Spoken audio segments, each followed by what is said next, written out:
From translation, NKJV New King James Version. This one day of the year. Today we are reading passages Genesis 1 to 3. Genesis chapter 1, verses 1 to 31. In the beginning God created the heavens and the earth. The earth was without form and void, and darkness was on the face of the deep, and the Spirit of God was hovering over the face of the waters. Then God said, "Let there be light," and there was light. And God saw the light that it was good. And God divided the light from the darkness. God called the light day, and the darkness he called night. So the evening and the morning were the first day.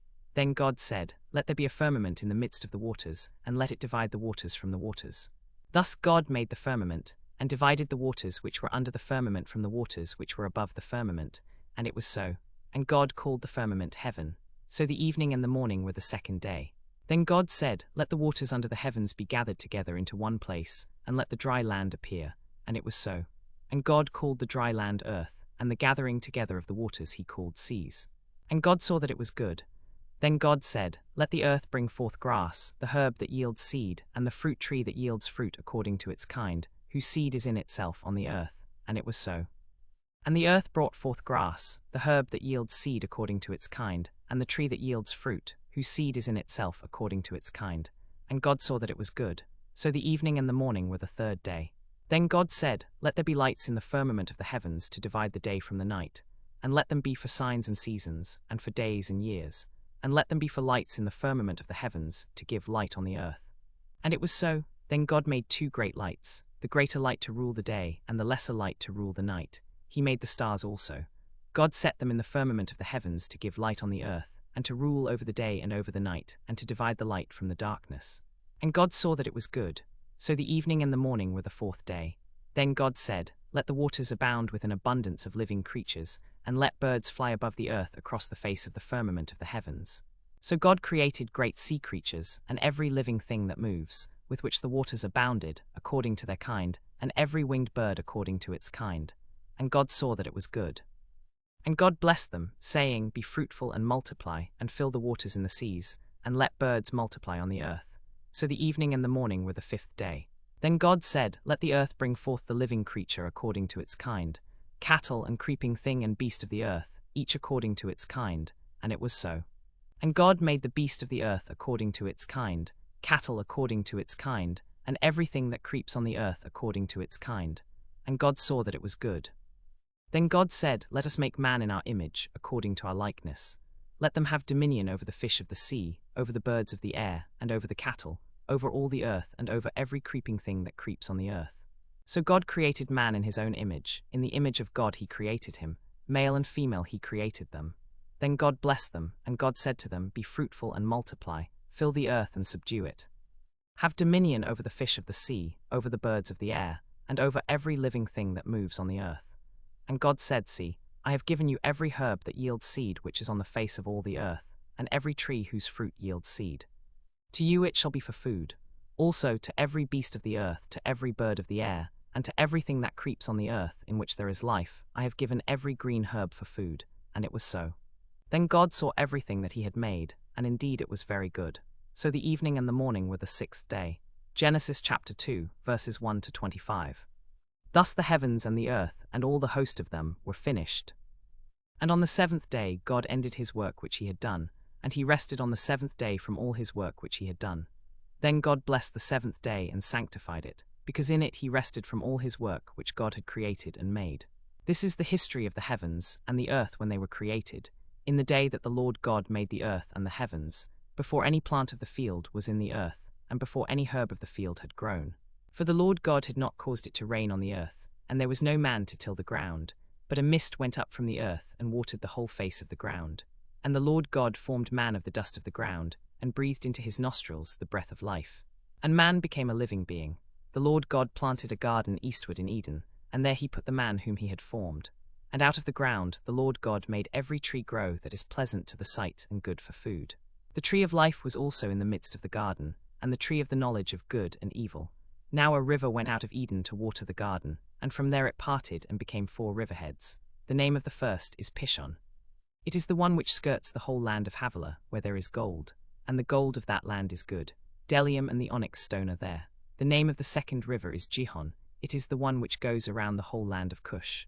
The name of the third river is Hiddekel, it is the one which goes toward the east of Assyria. The fourth river is the Euphrates. Then the Lord God took the man and put him in the Garden of Eden to tend and keep it. And the Lord God commanded the man, saying, Of every tree of the garden you may freely eat, but of the tree of the knowledge of good and evil you shall not eat, for in the day that you eat of it you shall surely die. And the Lord God said, It is not good that man should be alone, I will make him a helper comparable to him. Out of the ground the Lord God formed every beast of the field and every bird of the air, and brought them to Adam to see what he would call them. And whatever Adam called each living creature, that was its name. So Adam gave names to all cattle, to the birds of the air, and to every beast of the field. But for Adam there was not found a helper comparable to him.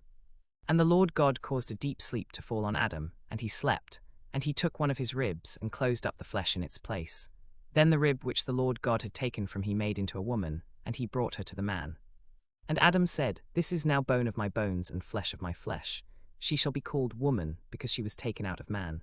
Therefore a man shall leave his father and mother and be joined to his wife, and they shall become one flesh. And they were both naked, the man and his wife, and were not ashamed. Genesis chapter 3, verses 1 to 24. Now the serpent was more cunning than any beast of the field, which the Lord God had made. And he said to the woman, Has God indeed said, You shall not eat of every tree of the garden? And the woman said to the serpent, We may eat the fruit of the trees of the garden. But of the fruit of the tree which is in the midst of the garden, God has said, You shall not eat it, nor shall you touch it, lest you die. Then the serpent said to the woman, You will not surely die. For God knows that in the day you eat of it your eyes will be opened, and you will be like God, knowing good and evil.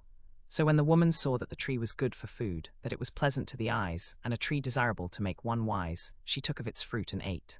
She also gave to her husband with her, and he ate. Then the eyes of both of them were opened, and they knew that they were naked, and they sewed fig leaves together and made themselves coverings. And they heard the sound of the Lord God, walking in the garden in the cool of the day. And Adam and his wife hid themselves from the presence of the Lord God, among the trees of the garden. Then the Lord God called to Adam and said to him, Where are you? So he said, I heard your voice in the garden, and I was afraid because I was naked, and I hid myself. And he said, Who told you that you were naked?